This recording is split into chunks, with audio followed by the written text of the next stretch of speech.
Jim Larkin arrived in Dublin in 1908. To some, he came as a saviour. To others, he was just a troublemaker.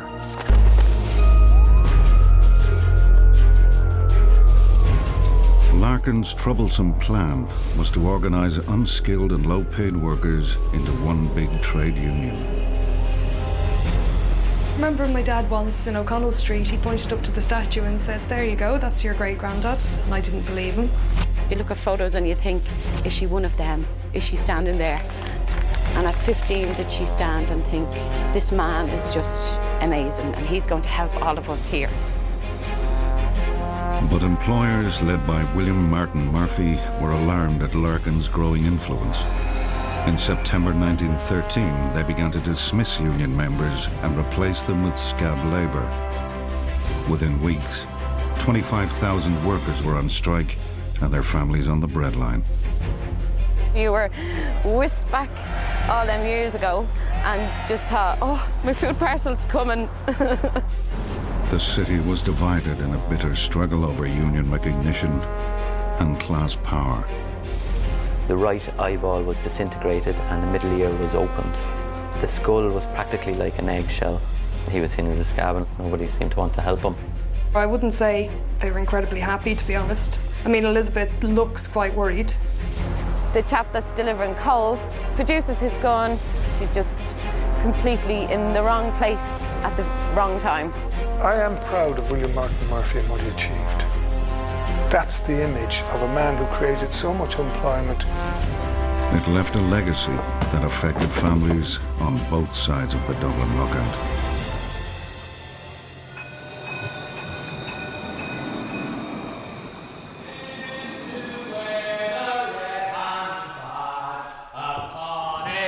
Manly breast, what scab obeys the royal command of Murphy and the rest? My name's Miriam Larkin, and I am the last Larkin in Ireland. Miriam is the great-granddaughter of Jim Larkin. She's proud of the connection, but growing up, she knew little of the man behind the big reputation. I've married recently myself and I've decided to keep the Larkin name, and hopefully when I have children they'll have my surname too. Did you ever hear him speak? Larkin? No. This centenary year of the lockout is Miriam's chance to find out more. My brother Dennis is a big Larkin, you know, big Larkin fan. Big Jim Larkin was raised in Liverpool. He already had success as a union organiser in Cork and Belfast before his mighty wave hit Dublin. Larkin started a new type of trade union, the Irish Transport and General Workers, to fight for pay rises, better conditions. But most of all, he wanted change. The employers objected to Larkin because he was trying to organise unskilled workers, and they believed it was dangerous to put a weapon like trade unionism in the hands of the unskilled, and the economy couldn't afford it. There's a very lengthy preamble to the original ITGW rulebook, which effectively talks about the Workers' Republic. So it lays its cards down, and that would have been the message that Murphy would have picked up, that this was not just a trade union. Larkin was one of a new generation of socialist agitators who were there in Britain, there in France. Murphy compared Larkin with Émile Pateau, the syndicalist leader of French electricians. And he said, you know, Pateau was run out of France and we're going to run Larkin out of Dublin. Now Larkin has said he's going to speak on Sackville Street today. Dead or alive, he said, and he won't let us down. Larkin's message was irresistible to the low-paid. By the summer of 1913, the union had grown to over 20,000 members. Now I'm going to Sackville Street. He is coming. He is coming!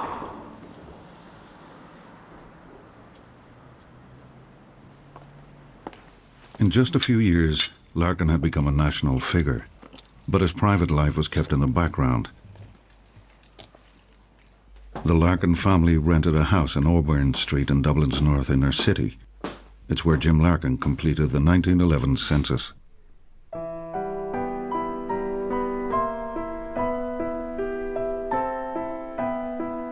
The first thing that strikes me is it's all in Irish. We've got Seamus O'Larkin, Eilish Ní Lurcoin. I can't pronounce the other one. I think it was him having a bit of a dig, to be honest. People saying he wasn't Irish when he came from an Irish community. I think it was his way of saying, I'm here and I am Irish. Age-wise here, he put in for himself age 31. He was much older. But also his wife's age. You can see a 20-something, but that's been scribbled out, and 31 has been written in very black ink over it. Possibly he could have preferred to be a bit younger. But also, there was no vanity when it came to his wife when he aged her so much, you know. I bet she was happy with that. Having another 5 to 6 years put on her. You've got Jim Jr., who was 6. Dennis, my grandfather, who would be 2. With a person like Big Jim, he was so passionate about what he was doing at the time. So he was neglecting his family.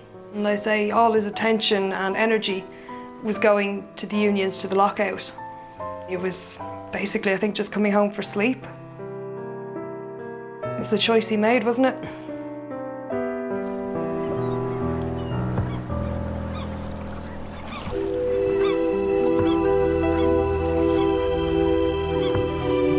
The slums of Dublin have the dubious distinction as the worst in Northern Europe.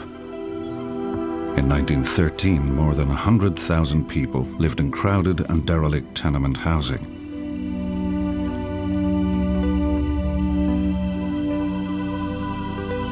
Photographer John Cook and his assistant captured some remarkable images in September of that year. They photographed what they saw. They didn't leave things out just because it was ugly. They were not professional photographers, either of them, but I think that's the reason why these photographs are so interesting and so special. When you see the condition that many of the houses were in, the scars throughout the city of houses that had been demolished, the rubble that was just simply lying around, the mud on the streets and in the little lanes, particularly the alleyways and courtyards.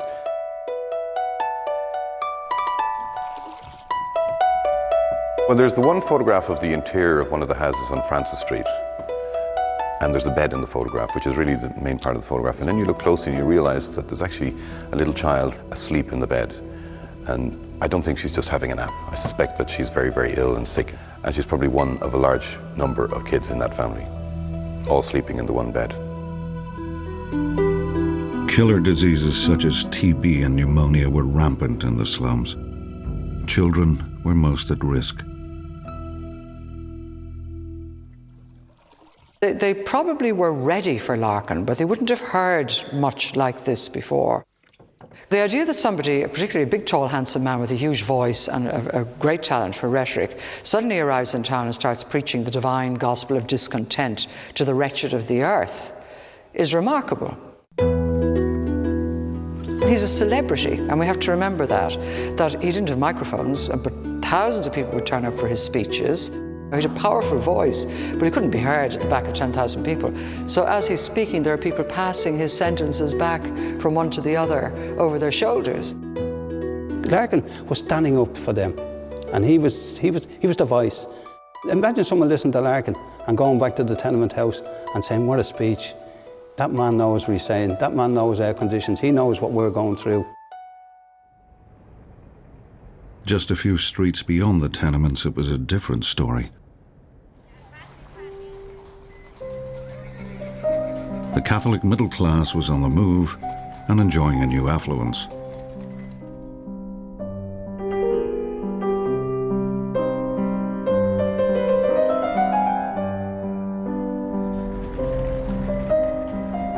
Dublin's electric tram network was one of the finest in the British Isles and a huge source of pride.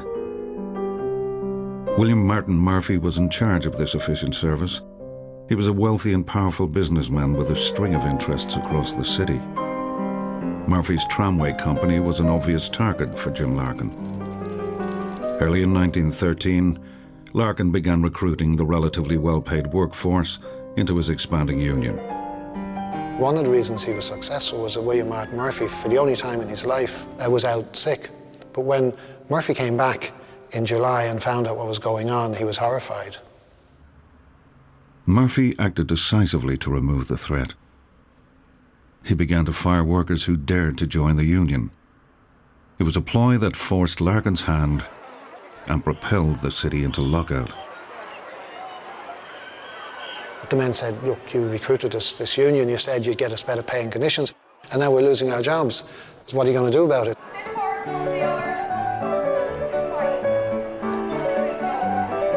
The union's response came on the morning of Tuesday, the 26th of August. It was Ladies' Day at the Dublin Horse Show, and Murphy's trams were busy. Larkin picked his moment to strike. At 20 minutes to 10, the network ground to a halt. On cue, drivers and conductors pinned on union badges and abandoned their trams.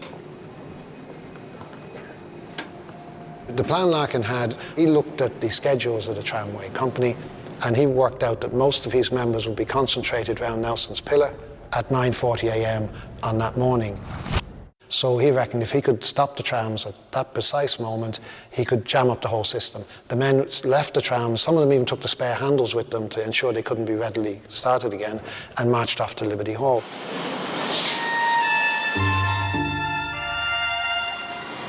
Tom Stokes' grandfather John was among the first tram drivers to walk off the job. For somebody like my grandfather, that decision that each man had to make, will I do it or will I walk away from it, was a huge one. I think that his own rebelliousness would have made him go on with it. But for all of the tram drivers, this was a huge step.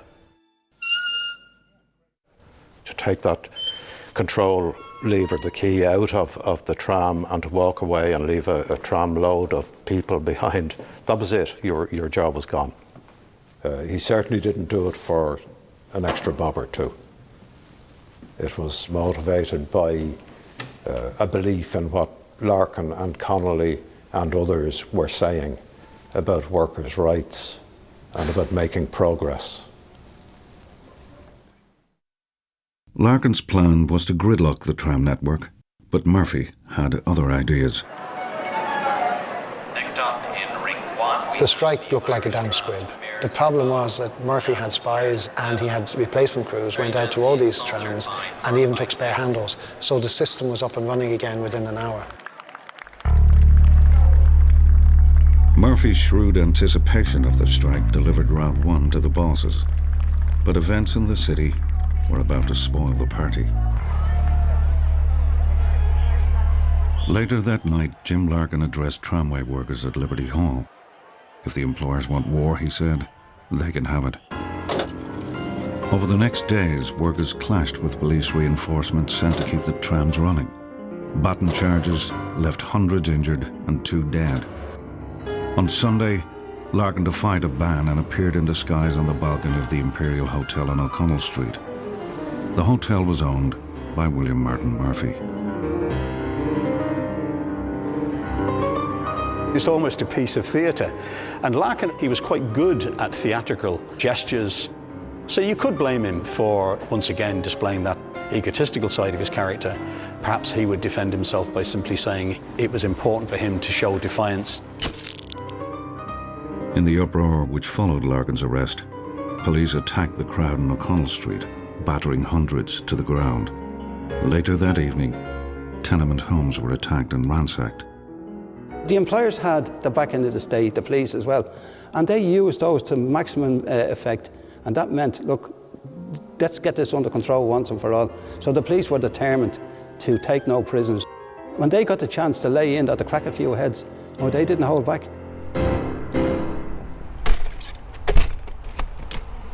Just 2 days after the baton charge in O'Connell Street, disaster of a different kind hit the tenements of nearby Church Street.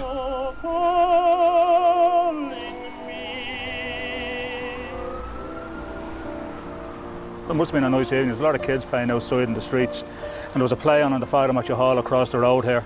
The play, by the way, was called The Colleen Bomb. And the people actually inside in the hall thought that the noise of the buildings falling down were sound effects belonging to the play, because whoever was running the play was famous for these sound effects. It must have been a tremendous crash, because there was a policeman on duty on the quays, and he actually heard the noise, and he ran all the way up Church Street. He got them a dig out then looking for the people in the rubble.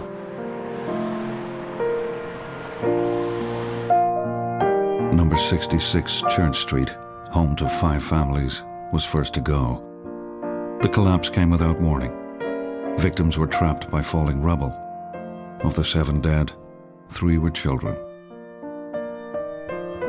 All we could do was roll them up on a sheet. We couldn't lift them. They were like jelly or pulp, smashed to pieces. The body of one victim, Margaret Rook, was so shockingly mangled that it was impossible to identify her. And Margaret Rook was my great-grandmother. She lived in number 66 Church Street.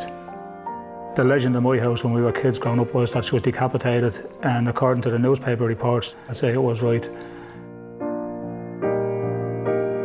This was a really shocking event that happens right in the middle of the lockout, and this was to have a very dramatic effect on what was to happen next. The day after the Church Street collapse, Murphy persuaded 400 fellow members of the Employers' Federation to turn the screw on Larkin.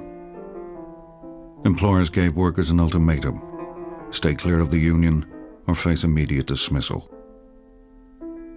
Murphy was absolutely determined to smash the transport union. The thing about the transport union was it had this mad man leading it, as far as Murphy was concerned, and had this syndicalist ideology which wanted to basically create a workers' commonwealth and in the process expropriate all his businesses.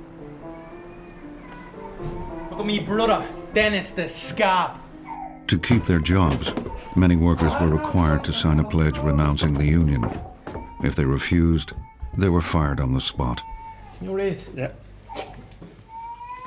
I hereby undertake to carry out all instructions given to me by or on behalf of my employers. Believe you. I further agree to immediately resign my membership of the Irish Transport and General Workers. Resign, Dennis! I'm not joining support any union, and I want to join. You should be ashamed of yourself. Putting your name to this. Our name. Our father's It's only name. a piece of paper. A piece of paper. Would you sign that? Would you? Who'd It's sign over, it? Charlie. It's not over.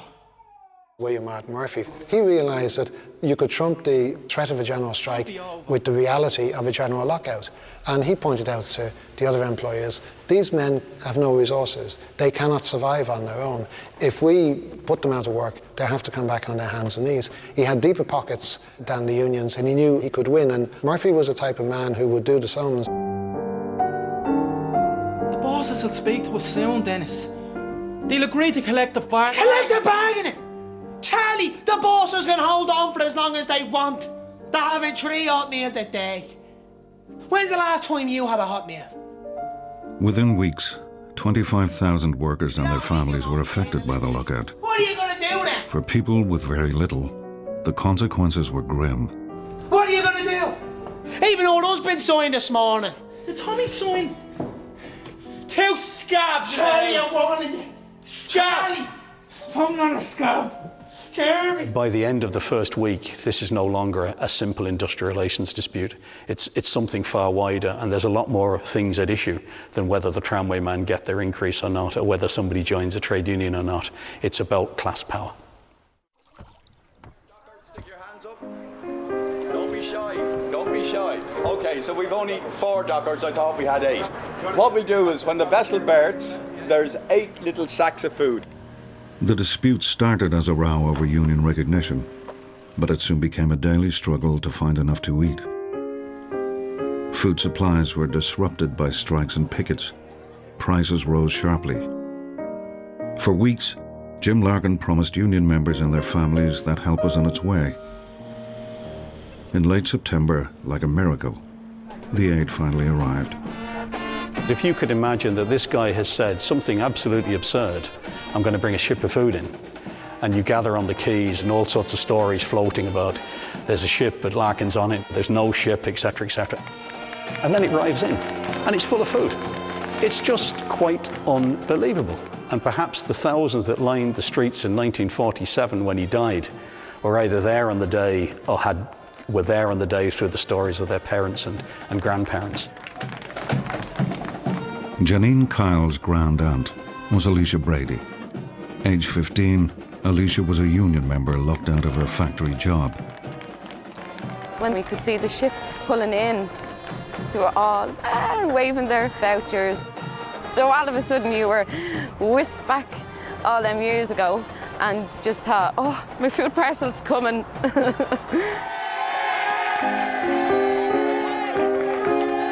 Before, it was just stories that my granny told me of the story of Alicia Brady. Today, doing this is when I got the sense of Alicia. Seeing little kids, the rush to get bread, and there was a bit of nostalgia.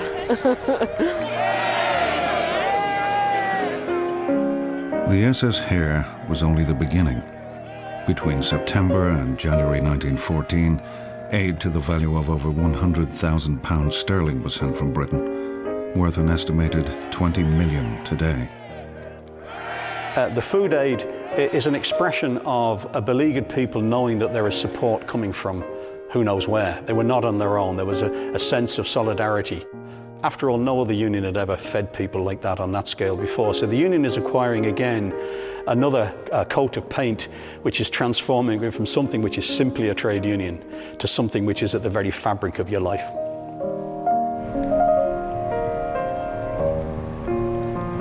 It's not a lark, there was a lump in my throat, you know, because you think she stood here and, oh, what is that? Oh.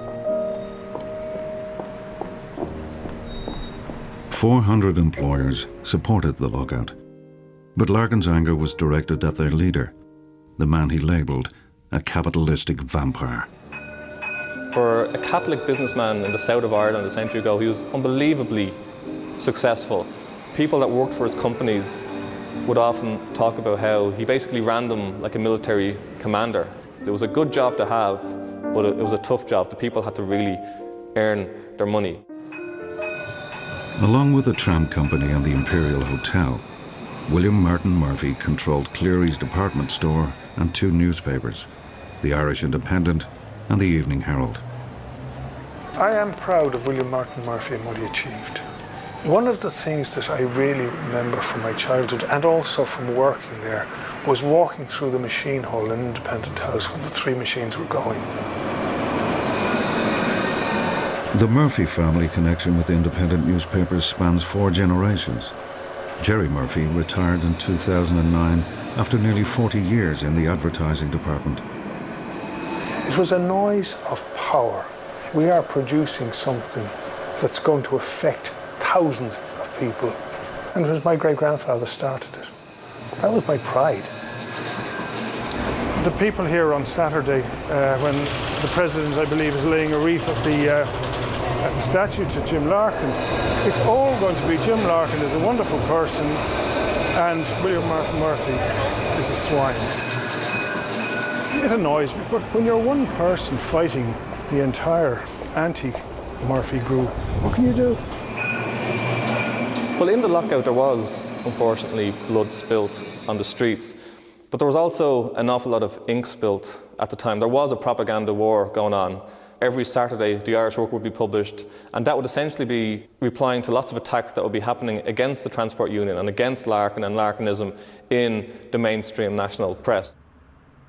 The union paper, the Irish Worker, helped lift the morale of strikers and their families. William Martin Murphy was a favourite target. Larkin was always somebody who liked putting a face on the enemy. Some people will look at Ernest Kavanagh's cartoons and they will think they're far too vicious, they're far too vindictive. But I think with Larkin, he didn't really care. On the surface, Murphy seemed untroubled by the attention. At the end of a day's work, he travelled by company tram to his home in the Dublin suburb of Dartry. I have been here before. I was only a very, very small boy. The house itself hasn't really changed much. And I remember vaguely this monkey puzzle tree. I remember the little maze, the little box hedge. I mean, I have to say, I'm lost for words, really. I had never seen this particular cartoon before, and I must say that I find it very, very upsetting. That this creature is standing outside a house. That's the image of a man who created so much employment. Could anybody, faced with that, be anything but upset?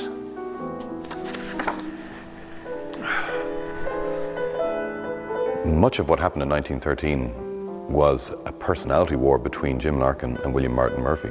And you've got two demagogues on either side of the battle. The losers, I think, at the end of it, were the workers of Dublin. On December the 18th, Alicia Brady was on the quays to collect her food parcel. It was called the Puck. My granny mentioned it before. I got some bread, jam, sugar, tea, butter, and some fish. I'm going to say what would be on my mind would be, I can't wait for dinner today. You know, it's going to be a good meal.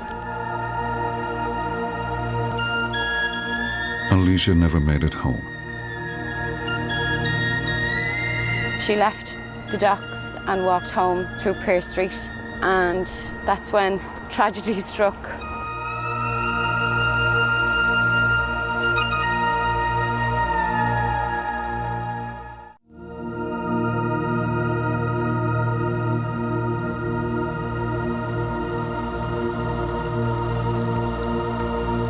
Food wasn't the only import into Dublin during the 1913 lockout. As the dispute spread, employers needed workers to replace the ones they had locked out. 600 dockers arrived from Liverpool. They lived under police guard on board ships in the port. They were moored in the middle of the Alexandra Basin. Entrances were guarded by the police and military, so no one could interfere with them. Within the city, it was more difficult because scabs or strikebreakers had to operate in more exposed situations and in small groups. Employers got around that problem by using their power. Most of them were justices of the peace, so they could issue firearms licenses. And many of them actually gave not only licenses but guns to the men they were employing. And there were a lot of shooting incidents in the city. But no scab went to prison. I mean, people went to prison for throwing stones at trams or obstructing a tram or standing on a picket line, but nobody went to prison for shooting anybody. Again, it reinforced the sense of, you know, one law for them and another law for us.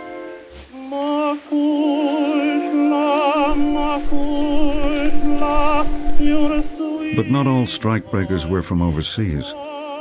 Employers also recruited workers from counties and towns beyond Dublin. Brendan Murphy's granduncle, Thomas Harton, was a farm labourer at Williamstown House in County Meath. Taking off a lot of money to bring it back to where it was, like, you know. Harton was unmarried and helping his parents support a family of 8. My uncle, Thomas Harton, was employed here, so he was milking the cows and all that sort of thing. Like. He was back at the city, yeah, to Dublin. And he got up one morning and he told them that he would be back home for his dinner. He didn't come back for his dinner. And he never came back? Never came back. And he went to Dublin? And that was the last time that the last time he ever stood, yeah. That was the last time. So yeah, they wouldn't have seen us they wouldn't have seen The landowner at Williamstown had family connections with Ted Castle McCormick's. The company was a major coal supplier in Dublin.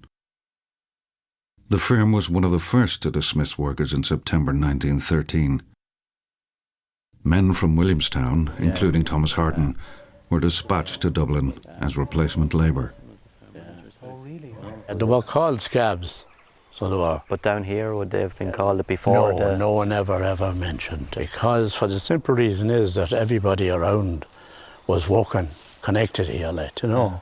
So they wouldn't dare say on because they had brothers or sons of theirs working here, you know. It was the same as my Uncle Thomas, like, you know. He didn't have a choice, really. But he had no choice. He had no choice. It was either go or your job was gone. There was someone else ready to walk in there the next day. It seems that he got the job through the owners here. I guess my dad would have thought that maybe, you know, I suppose there was a bit of force there to go, you know, trying to get into his head, I'm sure. As a man at 31, I mean, it probably would have been just a completely different opportunity, you know, to see a big, you know, a city, a bustling city, trams, shops, all this excitement going on, shows, you know, bars.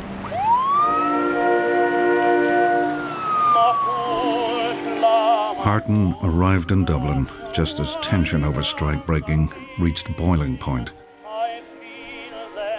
He was seen as a scab, and I suppose he didn't matter.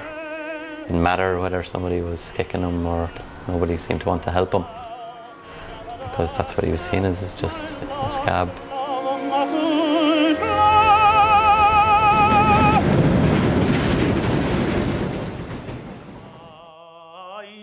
Christmas 1913 came with no promise of an end to the lockout. Daily conflict erupted between union members and the strikebreakers who had taken their jobs. Alicia Brady collected a food parcel on Dublin's quays. As she headed home along Pearse Street, a row flared between a group of women and a strikebreaker delivering coal to St. Mark's Church.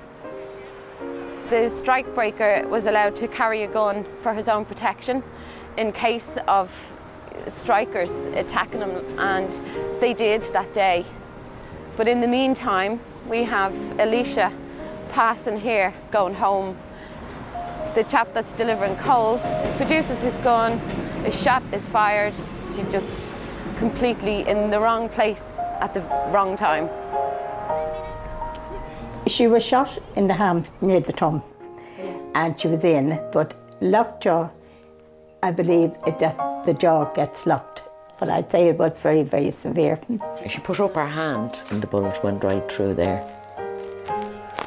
She got septicemia, I'd say. Yeah. So that was the 19th of December and she died the 1st of January. There is no photo of Alicia, but her family says she was very like her younger sister, Martha. And did Granny ever look like she was getting upset when she'd talk about it, or? You just imagine if you come out of school and somebody met you outside of the school and just said your sister has been shot, you would get a blooming shock, wouldn't you? That it would never leave you. The nearest thing they have ever is Bridget, and I think she is the closest thing to a photograph we could get to Alicia, which is nice. You look at photos and you think, is she one of them? Is she standing there? And then you look at them for so long, you can nearly picture her there, you know, in these old clothes. And then you try to think, by this stage, it was going on 3 months in this picture. Was she full on looking? Was she tired? Were they cold? And at 15, did she stand and think, this man is just amazing and he's going to help all of us here? You know, and if we keep going as strong as we are, we can make a change.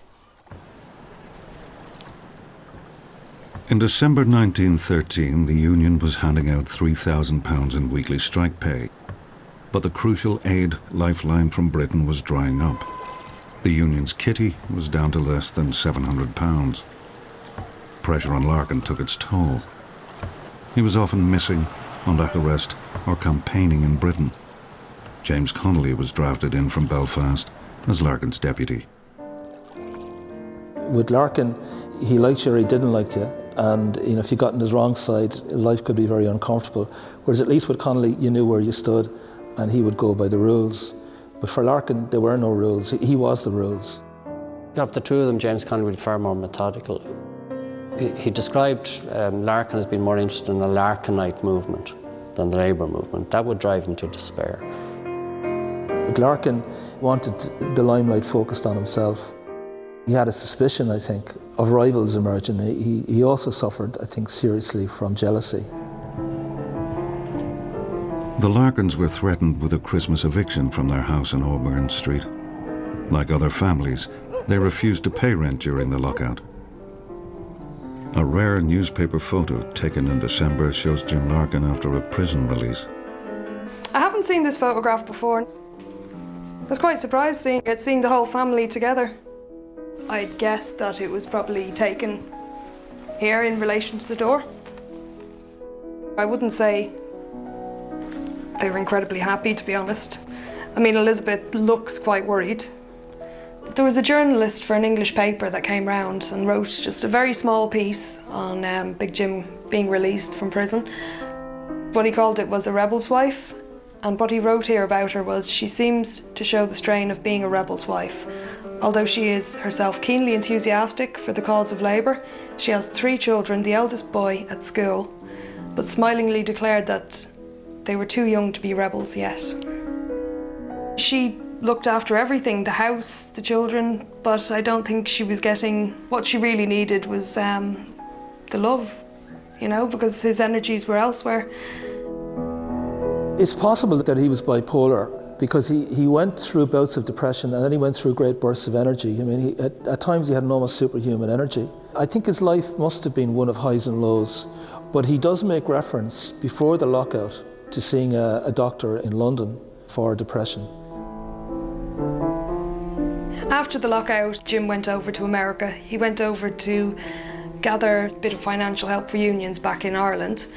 That would have stayed with her, being left behind. He came back in 1923, and when he came back to Elizabeth, I mean, she spent all these years on her own raising boys, raising 4 boys at this stage, and I don't think it was that easy just to walk back in and pick up where you took off, so they did separate. I say it was probably very difficult to live with.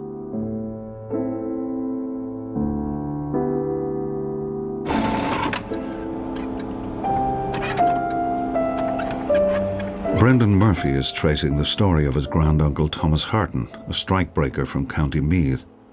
Harton came to Dublin at a bad time. Scabs had been warned to stay in at night under the watchful eye of the police, but Harton and a friend broke the curfew to spend the evening on the town. Returning to their lodgings, the 2 men were confronted. It was around this area here that Thomas and his friend George were set upon. They hit him and knocked him to the ground. Thomas actually managed to get away over the Halfpenny Bridge here. He actually managed to ran. I'm sure he was running as fast as he could at that stage after what had happened. Harton made a run for it along the quays, but was caught near Liberty Hall and beaten with an iron bar. Post-mortem examinations showed a severe wound on the eyebrow, and the right side and base of the skull was almost completely shattered. The right eyeball was disintegrated and the middle ear was opened. The skull was practically like an eggshell.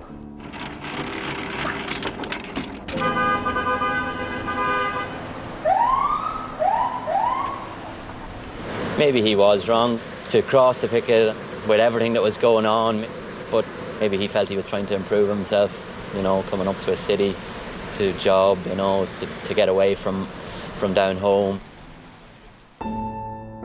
The Irish Worker, from its first edition almost, publishes rhymes and songs decrying the scab, the blackleg, the cuckoo in the nest. That notion of scabbing, even today, and we're a century afterwards, still has connotations because of betrayal, because of the breaching of the solidarity. If you scab, well, you know what the price is, and the least thing it is social ostracism. The worst thing it is lying in a pool of blood like Thomas Harton. It was actually a horrible way to die. He was, you know, none of his family obviously would have been around. He would have been on his own in a city where he didn't really know, and maybe 14 people watched him die, and yet not one person actually came to help him. So it was a very, very lonely way to die.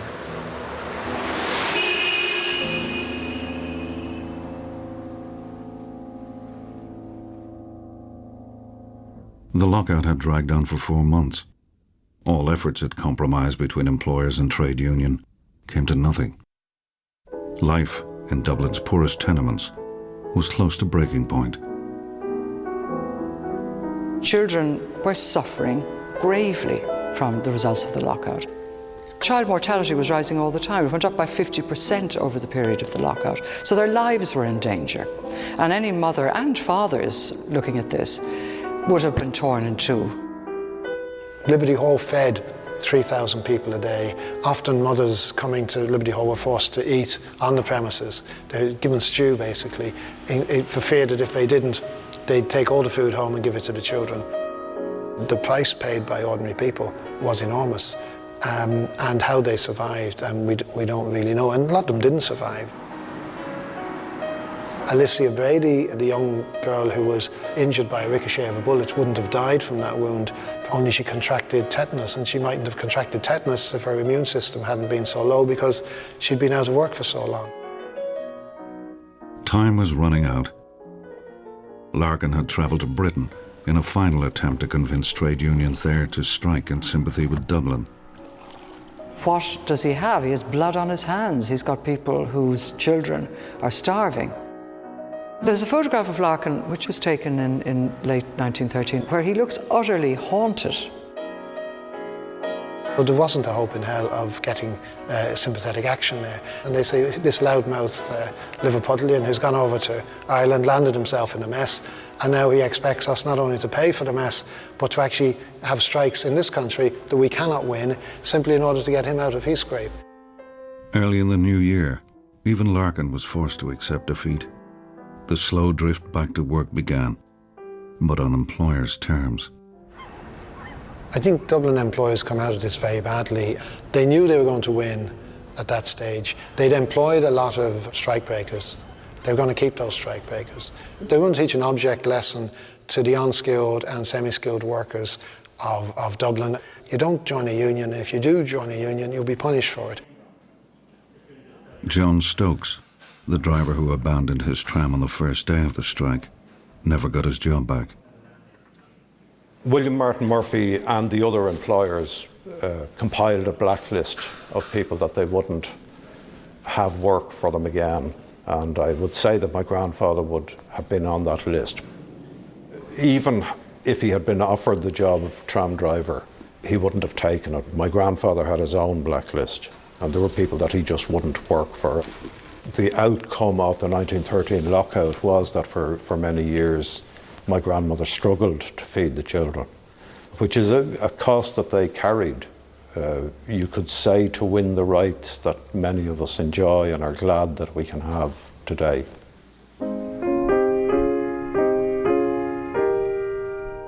The union paid for Alicia Brady's funeral. She was only 15 when she was shot. James Connolly said that every scab employer in Dublin was morally culpable for her death.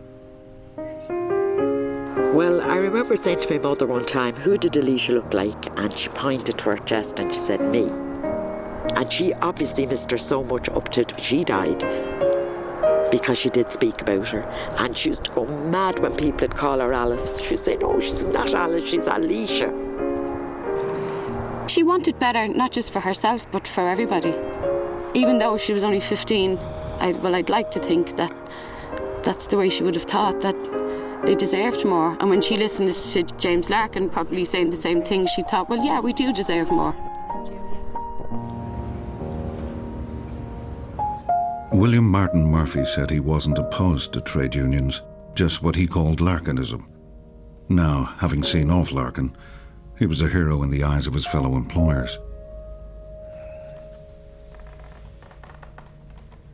Dear Mr. Murphy, the citizens of Dublin desire to express to you their appreciation of the great services you have rendered to the industrial development of the city. Your services have saved the city from a peril that threatened to destroy the industrial enterprises of the metropolis. The fact that the Employers' Federation had got this done in appreciation for his services over the years, it kind of took my breath away. It's a beautiful piece of work.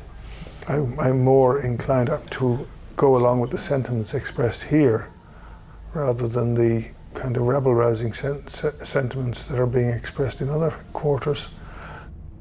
How many statues in O'Connell Street put bread on the table? William Martin Murphy, if he gave employment, people got paid. When he died 5 years later, Murphy left a personal estate valued at £250,000. 50 million in today's terms. Larkin couldn't accept defeat. He couldn't accept the idea of giving in to Murphy. So it must have been agonising for him. He became more withdrawn and detached. His colleagues found him increasingly awkward, so to the point that by the summer of 1914 they were suggesting he go to the US for rest and recuperation. Larkin spent 9 years in the United States, where his trade union and communist activities landed him in trouble. He was jailed for 2 years on a charge of criminal anarchy. James Connolly led the Citizen Army, a workers' defence force, towards armed rebellion. Connolly was executed in the aftermath of Easter 1916. James Larkin was deported to Ireland in 1923, just as civil war was coming to an end. After a power struggle in the ITGWU, Larkin was expelled from the union he had founded. He became General Secretary of the rival Workers' Union of Ireland. Although he was elected 3 times to Dáil Éireann, Larkin never regained his earlier prominence. This is my granddad's pipe. One he used to use. It's a great thing to have that, because it's something so personal. It's something he had with him every day. And well, it reminds me very much of him, because he very often, when I was going in to see him, he'd very often be using it, you know, or just holding it for comfort in his mouth, sort of thing, you know.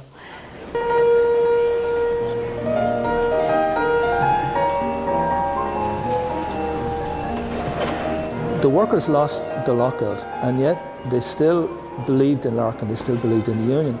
And, you know, it's a great testament, I think, to Big Jim. They absolutely insisted that he was the man. Sorry, but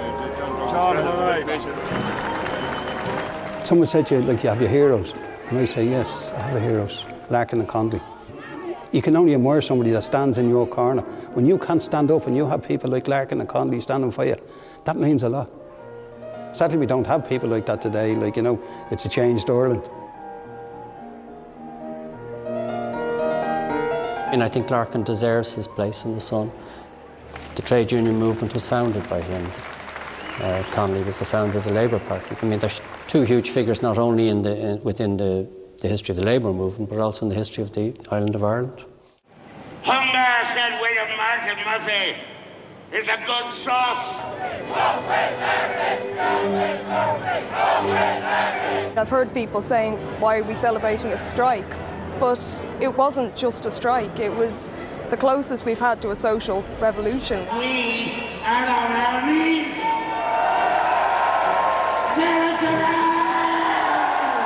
The one thing that looking back at 1913 does is to show you how much they are going back to the sort of thinking that governed the world at that time, where the workers are secondary to the process, where the concentration is on capital, the concentration is on land and property, and to achieve greater profits from that, workers' conditions are being reduced all of the time. Quite recently, somebody said, and I have to agree with them, with Big Jim Larkin, it's not his usual pose. They look at him and they see his arms thrown up in the air with frustration at how things are today. I mean, they fought for us to better ourselves, and slowly but surely, we're falling back down.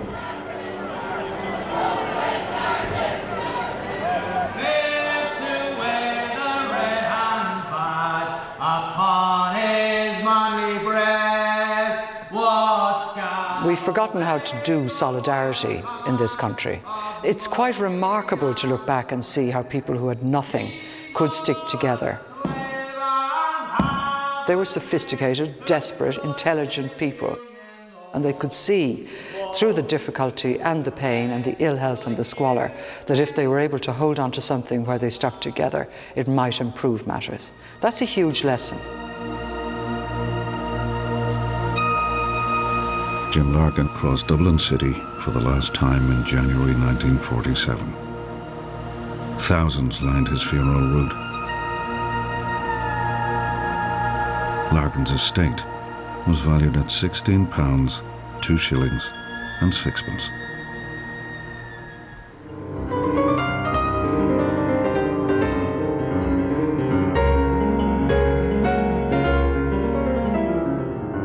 Over onto Keane and Vieira pull no punches when discussing careers spent as best of enemies Wednesday night at 5 to 10.